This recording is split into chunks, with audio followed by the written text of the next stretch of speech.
Hello, I'm Dennis Poland. One of my favorite parts about being president and CEO of Virtua Health is getting to know our colleagues and the many ways they are here for good. Each person contributes to healthy communities, and each person has a story to tell. Let's meet one. Hafeza, thank you for joining us on the Inside edition of Here for Good. Thank you so much for having me. You know, you and I talk all the time, but about a year ago, I know we opened a cardiology clinic in Camden. And I know that you, and I believe it was Troy Randall, both were very excited about it, wanted to be involved in it. Anything happen with that, or where is the program now? It is exploding. It's doing great. So, thank you for making that happen. We had wanted that coming for quite some time, but there were some challenges in launching that office. And we had been serving the patients of Camden for a long time at Virtua, Our Lady of Lourdes. And then what we were finding out was it was so difficult for people to then get proper follow-up after they were discharged. So once that office was created, suddenly we got such a better compliance with so many different things. And I think in just the first year, we doubled in terms of our panel time and how many patients were coming through. So you think it's truly serving its purpose about creating access? I see it and I hear it from the patients too. I mean, there's a lot of people that just walk to the office. They can take a taxi at an affordable rate, and a lot of people just take the bus to that office as well. So I feel like we're finally being able to follow through with some of the other access to care, and it's going to make a huge impact. Speaking of impact, I know you are very involved with our academic affiliation with Rowan. Tell me your official role with our academic affiliation and really what your purpose is in that. So with the Cardiology Fellowship, so Dr. Troy Randall is the program director, and myself and Dr. Bulick are the associate program directors. So that's been great. We're over 15 years in with that fellowship. And a lot of the cardiologists that we trained actually ended up staying in the area, some of them joining Virtua as well, too. So that's been awesome because it's been this pipeline, which is what's going on with the medical school as well, too. So with the medical school, I'm a professor, which is really neat. 10 years ago. Did you ever envision yourself being a professor? No, I don't think I did, because it requires a lot of patience and a lot of work in the background. But being able to work with these students at such a young part of their career, you get to actually impact other parts of their education, like teaching them how to talk to a patient, how to actually be able to communicate information and build that relationship and build that rapport. Is that part of the compassion training, or how you really sort of demonstrate the importance of bringing the humanistic part of it in? Definitely. And that's why I went into medicine. I'm the first medical person in my family, but just that compassion, that empathy, and that relationship, and that opportunity that a physician has with their patients, that's huge. My observation around cardiology, which is your specialty, is that historically it's been a very male-dominated specialty. Have you seen any changes, or are you a part of that change in introducing more women to the specialty? Where do we stand right now? Slowly but surely, it's getting better. So, myself and my partner, Dr. Sood, were the only females within our particular practice for quite some time. And now we're seeing a little bit of an improvement just even in the pipeline of the fellows.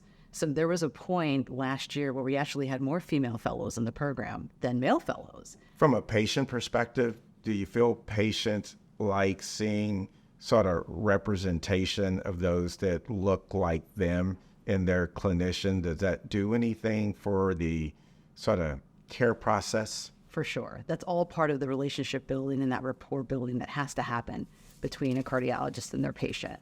So they love it, they hear it, they see it, and I think it really connects with them. So you talk about your role as a physician, some of the work that you're doing as an educator. I know some time ago you actually brought to me a potential relationship with Villanova, some work that you were doing, partnering Villanova and Virtua to take on a special research project. Tell the audience what that was about. Essentially, we were focused on clinician wellness and clinician engagement. Because if you look at the stats, the projected physician shortage in another 10 years and another 10 years after that is pretty out of control. Burnout in particular? Burnout in particular. So what we did during the project is we looked for sources of why clinicians are getting burnt out and why they're not engaged, both at Virtua and everywhere.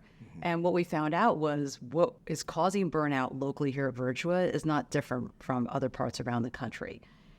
Clinicians, they want to serve their patients. They love that relationship with their patients. It's just the everything else that gets in the way, which has to do with our healthcare structure in this country, a lot of different strains from different areas. Have you been able to translate any of the learnings from the work and put in place here at Virtua? So there is now a person that was hired just dedicated towards wellness. There's been the start of a new mentorship program, a peer-to-peer mentorship program, where I'm a female cardiologist. I went through training with young children and into my career. How can I connect and help somebody else who's looking to do that to make sure they know that they can do it? And there will be ways to really optimize things. There will be difficulties along the way, but it's doable.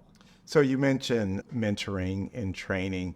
Virtua has a pretty unique program called the Physician Leadership Program, which I know you just recently completed. And the program is designed to expose you to things that perhaps you wouldn't be exposed to in your daily clinical work. And so my question is really, from the cohort that you were a part of, what was it that really stood out for you? So the program itself, my cohort was fantastic. And just what we were exposed to in the program were items that usually physicians are not exposed to. It had to do with leadership development, dealing with difficult situations and awkward conversations, and also the little bit of the business aspect as well, too, of medicine, which most people are not exposed to. I also know that in your free time, you've been part of a foundation that was started, a not-for-profit. Tell me a little bit about that and what created the desire to do that. So I grew up with a mom who's an amazing chef. Actually, my mom is the best cook. Really? I know everybody says that, but no, really, my mom is the best cook. So when I grew up, we were from Northwest Jersey, and we used to go to a mosque that was in Central Jersey, and my mom would cook these massive vats of Indian food, nice, spicy Indian food that we would bring down. And myself and my siblings, it was our job to actually do all the serving and all the cleanup and all the dirty work as well, too. So what that did for me is it really ingrained for me that I needed to make sure I set that example for my kids, because what stuck with me was that I did it with my own hands. So we wanted to create that opportunity for our own kids. So my kids now, with this nonprofit, we serve a lot of different communities, including the homeless, domestic violence victims, children that are orphaned as well, too, a few different communities. But we do try to stay focused just within South Jersey and Philly. Because the whole point is somebody could be living in this neighborhood and there could be somebody else not far away within 5 or 10 minutes who's in a totally different social situation. But we have the chance to impact that. And how old are your kids? So mine are 14, 12, and 8.